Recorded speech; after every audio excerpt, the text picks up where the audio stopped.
Queridos, nós vamos meditar na palavra do Senhor. Eu queria te convidar a abrir em Provérbios 4, 20. Provérbios 4, 20 diz assim: meu filho, escute o que lhe digo. Preste atenção às minhas palavras. Nunca as perca de vista. Guarde-as no fundo do coração, pois são vida para quem as encontra e saúde para todo o seu ser. Acima de tudo, guarde o seu coração, pois dele depende toda a sua vida. Afaste da sua boca as palavras perversas. Fique longe dos seus lábios a maldade. Olhe sempre para a frente. Mantenha o olhar fixo no que está diante de você. Veja bem por onde anda e os seus passos serão seguros. Não se desvie nem para a direita nem para a esquerda. Afaste os seus pés da maldade. Nós vamos falar nesta noite sobre conselhos da sabedoria. Conselhos da sabedoria. Queridos, conselho. Segundo o dicionário da língua portuguesa, o conselho significa parecer ou uma opinião que se emite, um aviso, uma admoestação, uma advertência. Conselho é uma orientação sobre algo. Tem pessoas, tem um ditado popular que fala assim, que se conselho fosse bom, ninguém dava conselho, vendia se fosse bom. E quem falou que só o que é comprado que é bom, não é verdade? Isso não é verdadeiro. Conselho é bíblico e é muito válido na vida. E a própria Bíblia nos orienta a buscar conselhos. A própria Bíblia. Por exemplo, em Provérbios 19, 20 diz assim: ouça conselhos e aceite instruções e acabará sendo sábio. Ainda em Provérbios capítulo 20, versículo 18 diz: os conselhos são importantes para quem quiser fazer planos. E ainda em Provérbios 12, 15 diz: o sábio ouve conselhos. Então, o conselho é algo importante e é bíblico, e eu devo ir atrás de conselhos. Agora, eu devo me aconselhar com quem? Primeiramente, eu devo me aconselhar com o próprio Deus, através da Bíblia, através da palavra do Senhor. A palavra de Deus, ela é cheia de conselhos para nós. Então eu devo buscar conselho na palavra de Deus. Você sabia que todos os assuntos tem na Bíblia? Qualquer coisa que você precise na sua vida de um conselho, você pode buscar aqui na Bíblia, porque tem uma resposta para você. Então, a palavra de Deus, ela tem conselhos e direções. Eu posso buscar conselho também na oração. Orar, buscar a Deus insistentemente, numa oração sincera, perseverante. Eu posso buscar um conselho diretamente de Deus, assim, através da oração, além da palavra. Mas eu posso buscar conselho também com pessoas. Pessoas justas, pessoas verdadeiras, pessoas idôneas, pessoas sábias. Elas podem nos dar bons conselhos também. Nesse texto que a gente leu agora, em Provérbios, que será o nosso texto base, e eu quero que você fique com ele aberto, Provérbios 4, 20 a 23, aliás, 20 até o final, aí o 27, o sábio que escreveu isso daqui, que foi Salomão, inspirado por Deus, ele diz o seguinte: meu filho, esses conselhos aqui são para os filhos de Deus. Eu quero dizer para você que nem todos são filhos de Deus. Só é filho de Deus aquela pessoa que entregou a sua vida ao Senhor Jesus Cristo.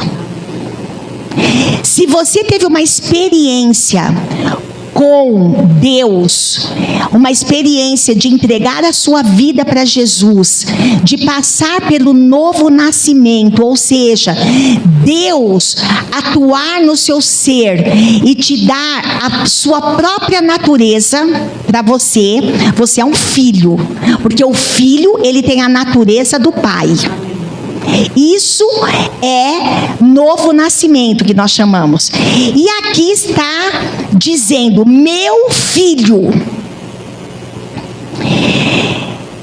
escute o que digo a você. Escute. Preste atenção às minhas palavras. Nunca as perca de vista. Guarde-as no fundo do coração. Então, o sábio, Deus, usando ele, falou isso: guarde as palavras, os conselhos que eu vou te dar no coração. Esse guardar não significa que você vai guardar e nunca mais você vai saber onde que está. Não tem coisa que a gente faz isso: eu guardei tão bem que eu não sei onde está. Não é assim. Esse guardar é cuidar, vigiar, atentar para que ninguém roube ou tire de você o conselho. Isso é possível? Alguém te dar um conselho, ou a palavra do Senhor te dar um conselho, e você então escutou, prestou atenção, e ficou observando aquilo, mas será que é possível aquilo ser roubado de você? É possível. A própria palavra do Senhor, o próprio Senhor Jesus disse que o diabo, uma das especialidades dele é roubar a palavra de Deus do nosso coração. Por isso que tem muitas pessoas que ouvem a palavra, vem na igreja, é tocado até por Deus, só que quando ele sai, ele não guardou no seu coração aquilo. E aí, o que acontece? O diabo vem e rouba a palavra, para que ela não produza o fruto necessário na sua vida.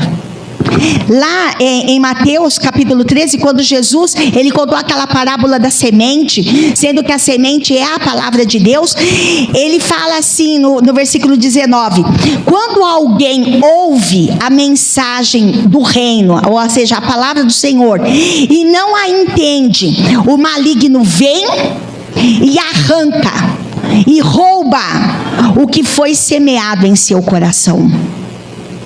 Então, é possível a palavra ou o conselho ser roubado de você pelo diabo, pelo maligno.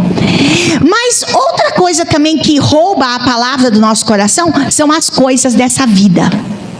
As coisas dessa vida têm também a possibilidade de roubar a palavra do nosso coração.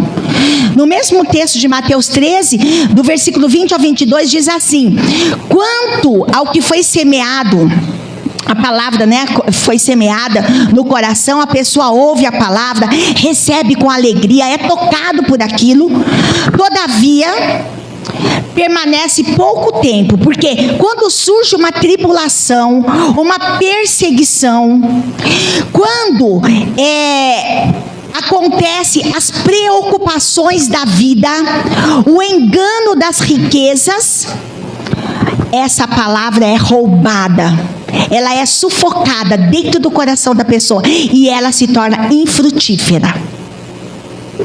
Então, queridos, eu gostaria que você, que é filho de Deus e que está aqui hoje, estivesse com os ouvidos bem abertos, estivesse prestando atenção, e a palavra que vai ser colocada aqui, que ela seja guardada no seu coração de uma forma tão importante, tão forte, que ela venha produzir fruto na sua vida. Amém? Em nome de Jesus. E os conselhos da sabedoria, como diz aqui no texto que nós lemos em Provérbios 4, ele diz assim, que esses conselhos, no versículo 22, eles vão produzir em nosso coração vida e saúde. A vida e a saúde vai ser produzida no nosso coração se nós observarmos o conselho da palavra do Senhor. E eu quero aqui então discutir com você rapidinho 3 coisas, 3 conselhos, apenas 3, que tem aqui nesse texto e que nós devemos escutar, prestar atenção, ouvir e guardar no nosso coração. O primeiro conselho está aqui no versículo 23. O primeiro conselho é: cuidado com os seus pensamentos. Vamos repetir? Cuidado com os seus pensamentos. Esse é o primeiro conselho da palavra do Senhor hoje para nós. Versículo 23 diz: acima de tudo, guarde o seu coração, pois dele depende toda a sua vida. Na versão Nova Tradução na Linguagem de hoje, esse mesmo versículo diz assim: tenha cuidado com o que você pensa. Então, o coração aqui significa os meus pensamentos. Cuidado com o que você pensa, pois a sua vida é dirigida pelos seus pensamentos. O primeiro conselho, então, é cuidado com os seus pensamentos. Você sabia que nós somos o que pensamos? Eu sou o que eu penso. Isso nos diferencia dos animais. É justamente o poder de pensar. Nós somos seres racionais. Nós pensamos. E você sabia que as únicas criaturas na face da terra capazes de mudar nós somos as únicas criaturas da face da terra capazes de mudar a nossa biologia pelo que nós pensamos e pelo que nós sentimos? É sério isso, é muito sério. As pesquisas científicas, elas dizem que as nossas células, as células do nosso corpo, elas estão constantemente bisbilhotando os nossos pensamentos e sendo modificadas pelos pensamentos. Isso é comprovado cientificamente. As minhas células, elas se modificam de acordo com o que eu estou pensando. Eu vou dar alguns exemplos e você vai ver que é verdade isso. Por exemplo, quem está deprimido, quem tem depressão. Hoje em dia, depressão é uma doença que muita gente acomete, milhares de pessoas no mundo. E o deprimido, ele tem uma característica: tristeza. E a depressão, ela projeta tristeza por toda a parte do corpo. A pessoa deprimida, ela consegue que os seus neurotransmissores, que são aquelas célulazinhas que tem aqui na cabeça do cérebro, sejam reduzidas por causa da depressão. O nível de hormônios baixa, o ciclo do sono é interrompido, as plaquetas sanguíneas ficam mais viscosas na pessoa deprimida. Até as lágrimas de uma pessoa deprimida, ela tem traços químicos diferentes de quando a pessoa chora por alegria. E você sabe que a depressão é uma doença emocional. É uma doença emocional que afeta o físico, o biológico. Um surto de depressão, por exemplo, ele pode arrasar o sistema imunológico da pessoa. Pode arrasar o sistema imunológico. Se você já teve depressão ou já viu alguém com depressão, sabe que essa pessoa ela tem o seu sistema imunológico bastante debilitado. Agora, a alegria e a realização, ela nos mantém saudáveis, motivados, prolongam a vida. Isso é comprovado cientificamente. Outro exemplo que eu quero dar para você é o medo. Quem aqui já não sentiu medo? O medo, ele começa onde será? No pensamento. Quem aqui já não brincou de sombra? Todo mundo aqui já brincou de sombra, não é?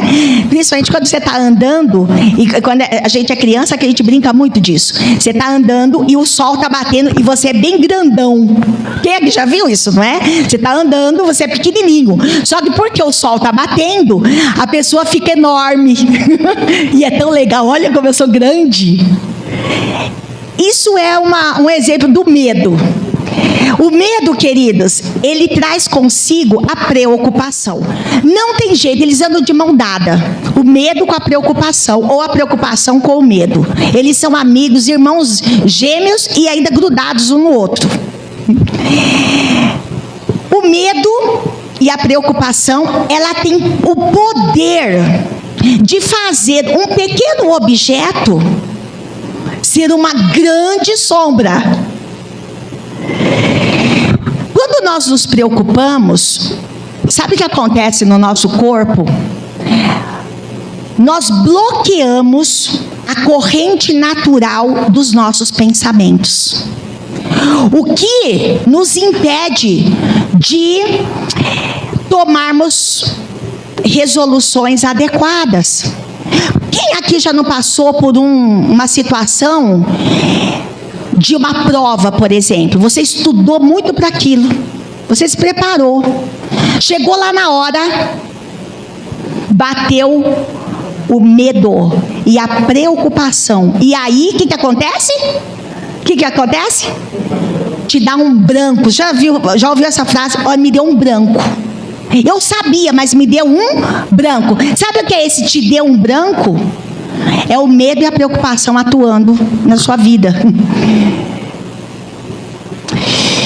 Porque você permitiu que isso acontecesse. Ou a gente tem coisa que é além da nossa força, não é? Mas acontece. Olha, teve uma universidade norte-americana que fez uma pesquisa muito interessante sobre essa questão da preocupação. E aí, após a pesquisa, eles fizeram uma estatística e reuniram as respostas em 4 grupos. E eles chegaram à seguinte conclusão. Presta atenção nessa conclusão, nessa estatística que eles chegaram. 40%, para quem não sabe, é quase metade, não é? 40% das pessoas, elas se preocupam com coisas que nunca aconteceram. 40%! Nunca aconteceu aquilo, pois ela está preocupada. Talvez você está se vendo nisso. Nunca aconteceu o que você está preocupado, mas você está preocupado. Por exemplo, vai pegar fogo na minha casa. Não aconteceu. Esses dias, agora, por exemplo, não é? Eu fiquei sozinha, que o pessoal da minha casa, todo mundo foi viajar, fiquei sozinha. E eu fiquei pensando assim, faz 18 anos que eu moro nessa casa que eu moro aí. E antes morou uma família nessa minha casa, 12 anos. E eu me lembro certinho que o dia que fui lá conversar com ela, ela falou assim, sabe, faz 12 anos que eu moro aqui, nem sequer alguém entrou no meu quintal. Aí eu fiquei pensando comigo, agora, né? Por que eu vou ter medo? logo agora, porque não é possível, eu sempre penso assim, sabe? Não é possível que a outra família, 12 anos, nunca ninguém nem entrou no quintal, e eu já faz 18 anos que eu moro aqui, nunca ninguém entrou no meu quintal, não é agora, nesse final de semana, que vai acontecer alguma coisa. Eu penso assim. Por exemplo, quando eu estou lá no avião, lá 10 horas, né, para chegar lá na coisa, lá onde a gente vai, eu sempre penso assim, poxa, eu nunca soube que o avião aqui da Latam caiu. Não é hoje que ele vai cair, né? Então eu vou dormir. Eu penso assim, entendeu? Porque se você ficar pensando que você está a não sei quanto lá em cima e que não sei o que, eu penso dessa forma. Eu penso assim, por exemplo, nossa, essa ponte aqui, né, nunca caiu. Não é possível que hoje que eu vou passar vai cair. A não ser que Deus queira, não é verdade? Então eu penso dessa forma, para eu espantar os medos. Isso é uma forma de você trabalhar os seus pensamentos. 40% preocupam-se com coisas que nunca aconteceram. 30%, repare que daí já vai dar 70%, hein? 30% preocupam-se com coisas que já aconteceram. Ou seja, já aconteceram é porque está no passado. E se está no passado, eu posso fazer alguma coisa? Não. Eu não tenho como ir mexer lá no passado. Eu não tenho como. Eu não tenho como alterar o que aconteceu lá no passado. Eu tenho como? Não. Pois a pessoa fica preocupando-se com aquilo que já aconteceu. 30% tem esse problema. Fica pensando e preocupando com aquilo que já aconteceu lá no passado e que você não tem poder para voltar e resolver aquilo ali. 22% ocupam a mente, presta atenção nisso, com bobagem, com pequenas coisas, com preocupações infundadas, crítica dos outros. O que será que o fulano está pensando? E aquilo ali? Olha o meu vizinho, o que ele está fazendo? Olha, sabe bobagem? 22% das pessoas se preocupam com bobagens. O que será que eu vou comer daqui a um mês? Bobagem. Será que eu vou ficar doente mesmo? Bobagem. 22%. Quem já fez a conta aí comigo? Quantos por cento já deu? Quanto sobrou? 8% tem preocupações legítimas. 8, queridos. 8% das nossas preocupações são legítimas. Realmente vale a pena você se preocupar. Vou pensar assim. 8%. Quando nós nos preocupamos e sentimos medo, nós chegamos, às vezes, até certo ponto, a questionar a sabedoria de Deus, sabia? Por quê? Porque o Deus que nós servimos, Ele é um Deus tão grande, tão poderoso, que nada é grave, difícil ou impossível para o Senhor. Amém. Ele sabe o que é melhor para nós e Ele cuida de nós. Amém? Ou a gente crê ou a gente não crê, queridos. Porque a gente sabe que isso está escrito na Bíblia, mas acontece que a gente não crê, a gente não acredita. Nós não somos crentes coisa nenhuma. Porque se nós fôssemos realmente crentes, nós não nos preocuparíamos dessa forma. Olha o que a Bíblia diz, queridos. Salmos 55:22 diz assim: entregue suas preocupações ao Senhor e Ele o susterá. Jamais permitirá que o justo venha a cair. Em 1 Pedro 5,7 diz: lancem sobre ele toda a sua ansiedade, porque ele tem cuidado de vós. Lá no Sermão do Monte, Jesus Cristo, por 3 vezes, ele falou: não se preocupem. Não se preocupem. No capítulo 6 de Mateus, no versículo 25, 31 e 34, Jesus falou: não se preocupem. Não se preocupem com a comida. Não se preocupem com o que você vai vestir. Não se preocupem com o dia de amanhã. 3 vezes Jesus falou: não se preocupem. Olhe as aves, olhe os lírios do campo. O Pai Celestial cuida dessas coisas que são efêmeras. Lírio é lindo, maravilhoso, mas você repare que hoje ele está lindo, maravilhoso, amanhã ele morreu. E Deus se preocupa com eles. Se preocupa não, cuida. Será que Ele não vai cuidar de você? Será? No versículo 34, Jesus fala, lá de Mateus 6, ele fala assim: basta a cada dia o seu próprio mal. Basta. Não adianta você ficar pensando.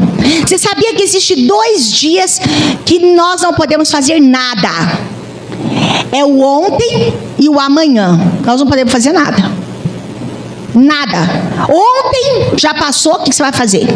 Passou. Amanhã não chegou ainda, você também não tem como resolver a questão. Nós temos que pensar no hoje, no agora, no presente. No presente.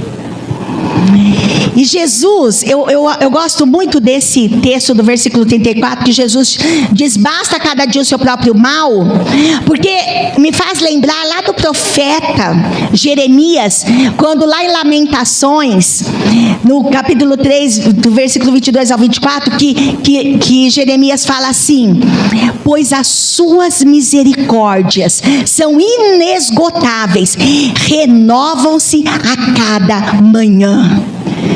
Queridos, se Deus, Ele está cuidando de nós, e basta a cada dia o seu próprio mal, por quê? Porque a cada dia o Senhor renova a sua misericórdia para conosco. Amém. Então nós não precisamos nos preocupar e ter medo, e nós temos. Só que a palavra de Deus, ela nos dá esse conselho hoje: cuidado com os seus pensamentos. Amém? Segundo conselho que eu gostaria de falar com você, ainda baseado aí no nosso texto, no versículo 24 de Provérbios 4. Cuidado com as suas palavras. É o outro conselho. Cuidado com as suas palavras. Versículo 24 diz: afaste de sua boca as palavras perversas. Fique longe dos seus lábios a maldade. Cuidado com as suas palavras. Maldade nos lábios. Você sabe que as palavras, elas ferem, elas machucam e elas matam. A palavra, querido, que sai da nossa boca, ela tem um poder terrível sobre a vida de quem ouve. E nós precisamos de cuidar das nossas palavras. Lá em Tiago 3,8 diz assim: a língua ninguém consegue domar. Ninguém consegue domar. É um mal incontrolável, cheio de veneno mortífero. A língua, ela tem veneno. E nós precisamos de cuidar das nossas palavras. Sabe de uma coisa, irmãos? Nós precisamos aprender a arte de ouvir. Já viram aquele ditado? Que Deus nos fez com 2 ouvidos e uma boca. para ouvir mais e falar menos. Mas como a gente gosta de falar, principalmente coisas venenosas. O pessoal ama. Você quer ver uma coisa? Você está lá na sua firma, tem uma rodinha. Chega lá para você ver o que está acontecendo lá. Está rolando. Papo furado. Falando dos outros. Pode reparar. A língua é veneno mortal. Irmãos, você sabia que o silêncio muitas vezes é a melhor resposta? Nós precisamos de aprender isso. Eu tenho procurado viver isso aqui. O silêncio é a melhor resposta. Principalmente se quem está falando com você é um tolo. Não seja tolo e fica respondendo para ele. Não faça isso. A melhor coisa é você ficar quieto. Fica quieto. O silêncio muitas vezes é a melhor resposta. Outra coisa que eu queria falar aqui com vocês: não acredite em tudo que você ouve. Às vezes a gente é muito ingênuo e a gente acaba acreditando em tudo que a gente ouve, tudo. Na primeira, a gente já acredita. E não diga tudo o que você pensa, não vale a pena. Isso é sabedoria. Às vezes a gente tem eu sei, eu sou uma pessoa inteligente, eu tenho argumentos, eu sei responder. Mas sabia que nem sempre a palavra ela deve ser dita, nem sempre. Às vezes sim, mas nem sempre. Queridos, a Bíblia nos fala em Provérbios 12, versículo 18, 19 e 22, que há palavras que ferem como espada, mas a língua dos sábios traz a cura. Então, cuidado com as suas palavras. E quando você pronunciar palavras, que da sua boca saia palavras que produzam cura para aqueles que a ouvem. E não seja uma espada para machucar e ferir e às vezes até matar. Você sabia que tem muita gente por aí morto por causa de palavras que ele ouviu? Ele ouviu, por exemplo, assim: você é um burro. Sabe que eu tenho contato com um monte de adolescente. E quantos que vêm para mim e falam: professora, eu não consigo aprender isso, é porque eu sou burro. Falei: quem falou? Eu sou. É? Pois eu quero te dizer que você não é. Você não é burro. Você é uma pessoa muito inteligente. Talvez o pai dele, a mãe dele, o irmão, o amigo falou isso para ele. Sabe que você não vai dar nada na vida? O seu destino é a pobreza, é a miséria. Você nunca vai casar. Ninguém te quer. Nossa, você é feio. Mas você é feio. Você é feia. O seu nariz é grande. O seu cabelo é horroroso. Para você não tem jeito. Quantas vezes, queridos, a gente ouviu essas palavras? Você nunca vai ser uma boa mãe. Nem tenha filho, porque o seu filho vai morrer na sua mão. Você é desajeitado. Queridos, quantas palavras são ditas para nós. E palavras que machucam. Olha o que a Bíblia diz: há palavras que ferem como espada, mas a língua dos sábios traz a cura. Os lábios que dizem a verdade permanecem para sempre, mas a língua mentirosa dura apenas um instante. O Senhor odeia os lábios mentirosos, mas se deleita com os que falam a verdade. Queridos, a nossa palavra, ela tem que ser cuidada. Cuidado com o que você fala. E eu quero dizer mais: cuidado com o que você fala dentro da sua casa. Porque às vezes nós somos muito delicados, muito gentis, muito educados com as pessoas de fora, mas lá dentro da nossa casa, com o nosso esposo, com a nossa esposa, com os nossos filhos, com os nossos pais, com os irmãos, nós somos uns cavalos. Desculpa aqui a expressão. Nós somos brutos, nós somos antipáticos, nós temos uma língua venenosa. E é lá dentro da nossa casa que estão se formando as opiniões e os pensamentos. É lá dentro da nossa casa. Quantas mulheres falam para os seus maridos: você é um endemoniado, cuidado, você tem um espírito de porco, você não presta, eu não confio em você porque você não é confiável. Quantas mães falam para os seus filhos: você vai na escola mesmo que você não aprenda nada, porque você não vai aprender nada mesmo, mas vai lá porque eu quero ganhar o Bolsa Família. Você, filho, é uma peste.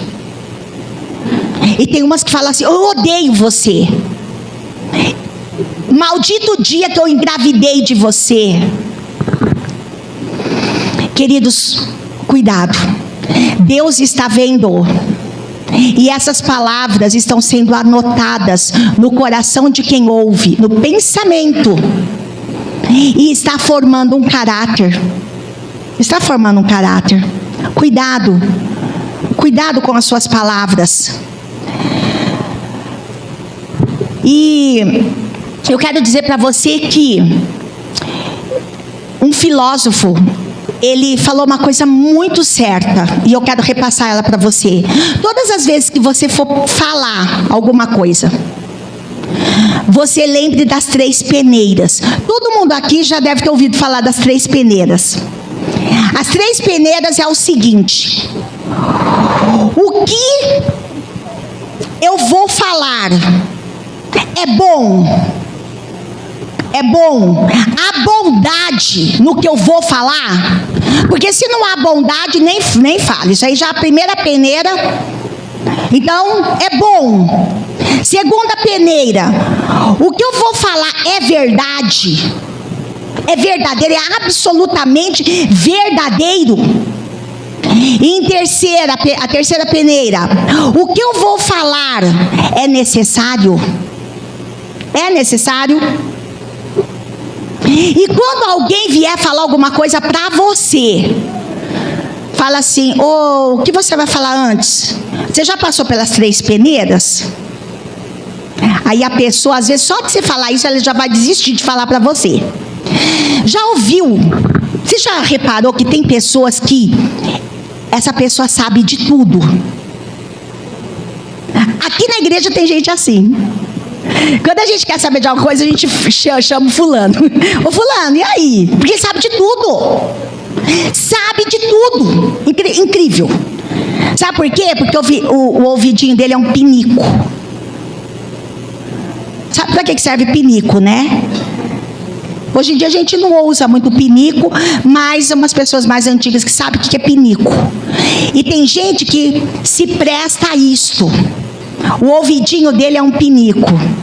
Todo mundo vai lá e defeca. Queridos, não sirva. Deus não te chamou para isso. Deus não te chamou. Deus te chamou para ser uma bênção, para curar, para edificar, para salvar vidas, para formar pessoas. E sabe onde mais a gente faz isso? É na nossa família. Porque ali dentro, se eu não sou crente, ali dentro da minha família, eu não presto para mais nada. Não adianta você vir aqui posar de santo da igreja. É a minha família. É a minha família. Como está o seu relacionamento com o seu marido e com a sua esposa? Irmãos, às vezes eu me choco de ver o jeito que o marido conversa com a esposa aqui na igreja. Eu fico pensando, meu Deus, imagina em casa como não deve ser nos chutes, nos tapas e beijos. Isso é coisa do mundo, irmão, pelo amor de Deus. Às vezes eu vejo pais com uma ira nos olhos com os filhos, uma raiva. Eu fico pensando, meu Deus, se aqui está assim, imagina lá em casa. Deve ser uma beleza. É panela voando para todo lado. Irmãos, isso não é papel da igreja. Nós precisamos de parar de brincar de ser crente. Parar de brincar. Nós cantamos aqui na última música, Maranata. Vem, Senhor Jesus. Mas se você tem essa postura, você vai ficar. Eu sinto muito em te dizer. Nós precisamos, irmãos, tomar uma atitude na nossa vida. Cuidado com as suas palavras, com as minhas palavras, eu devo cuidar. Quantos transtornos nós poderíamos evitar se tivéssemos sabedoria para ouvir e para falar? A gente evitar muito transtorno na nossa vida. Agora eu quero fazer um parêntese aqui. Se caso tiver pessoas aqui no nosso meio que está machucado, que está ferido, talvez até morto em algumas áreas da sua vida, por causa de palavras, eu quero te dar uma boa notícia hoje. O perdão é a cura para o coração. Não tem outro jeito. Não tem outro jeito.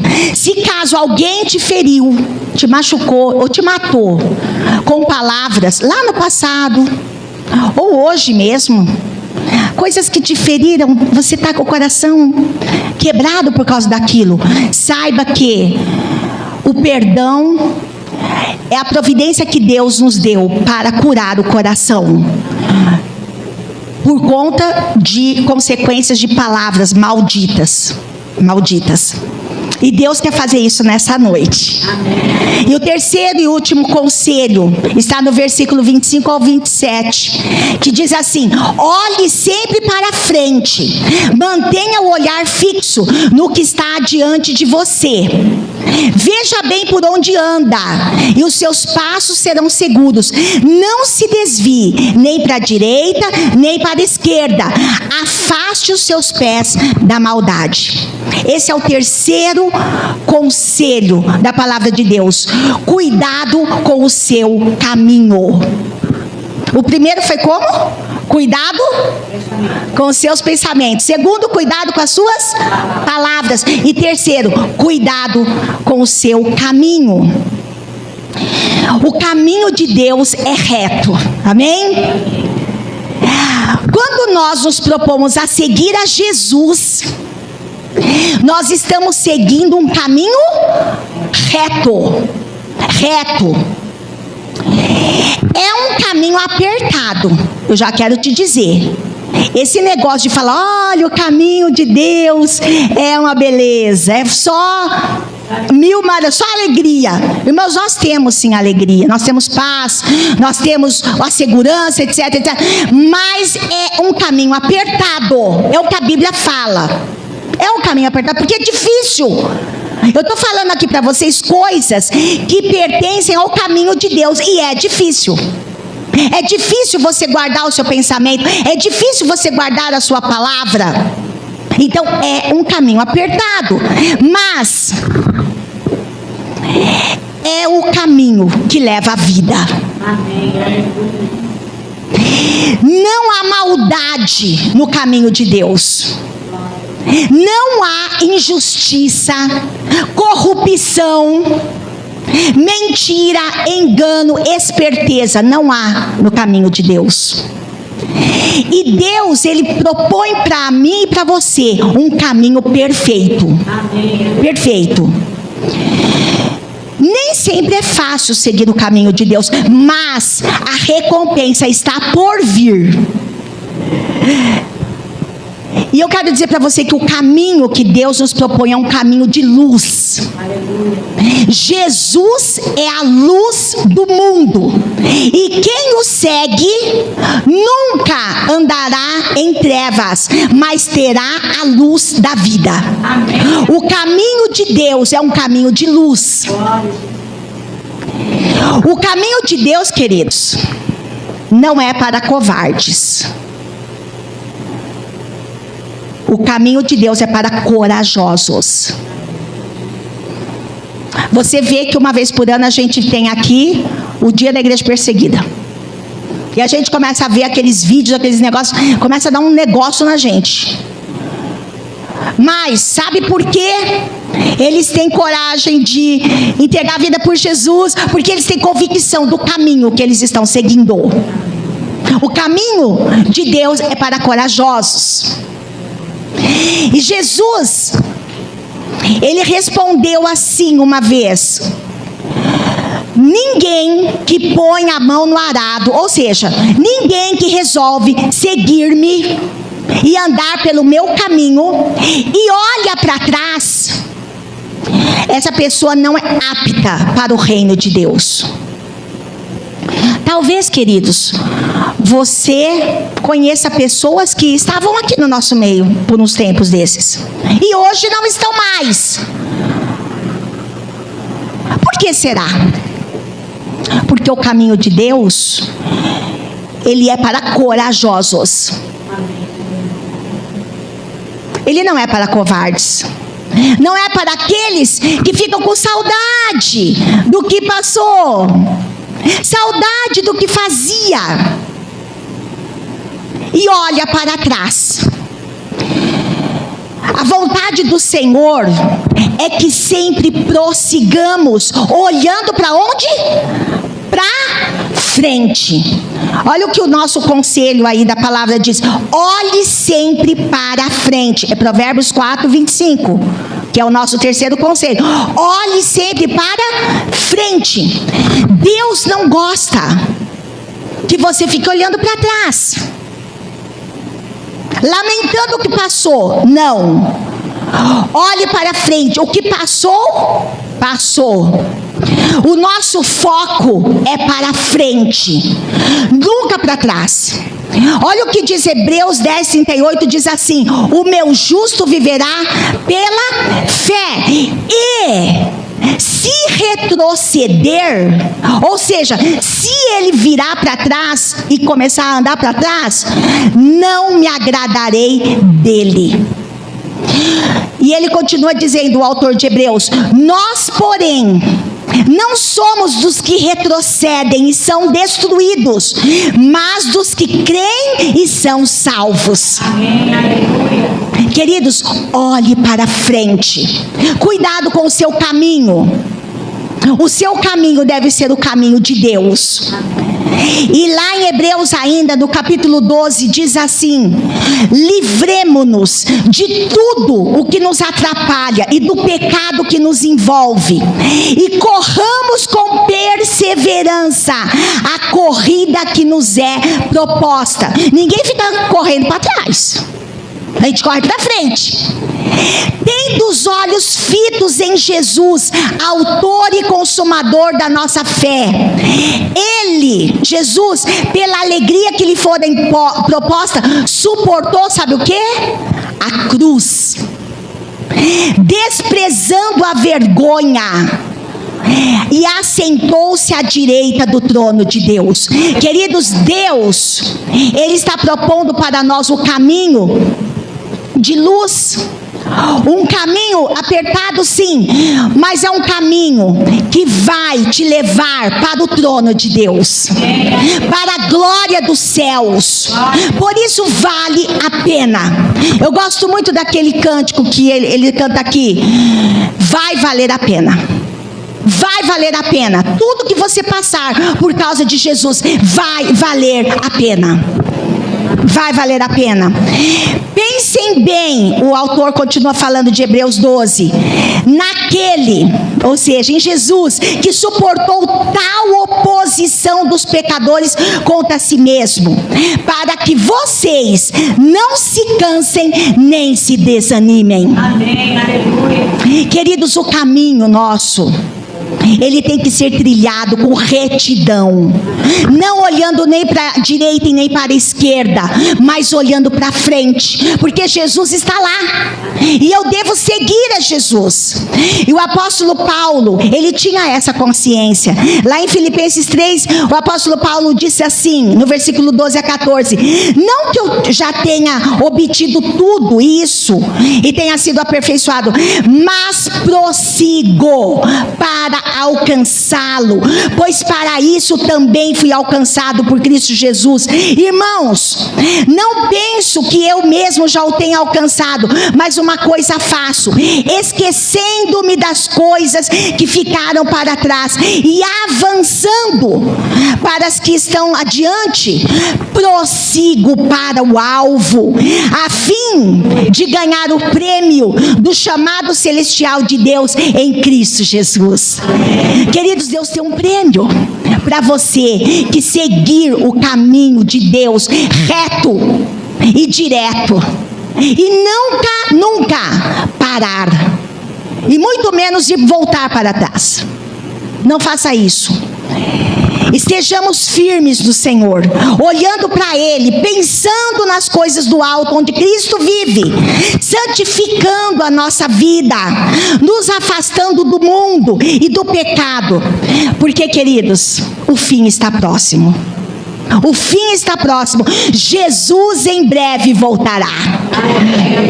E somente aqueles que estão andando no caminho, seguindo Jesus, herdarão a vida eterna. Eu quero concluir, queridos, dizendo que há grande recompensa para os filhos obedientes. A grande recompensa. Aquele que ouve e pratica os conselhos da palavra de Deus. Hoje, os conselhos foram 3. Cuidado com os seus pensamentos, com as suas palavras e com o seu caminho. Meu filho, escute o que lhe digo. Preste atenção às minhas palavras. Nunca as perca de vista. Guarde-as no fundo do coração, pois são vida para quem as encontra e saúde para todo o seu ser. Amém? Deus te abençoe e abençoe o seu coração em nome de Jesus.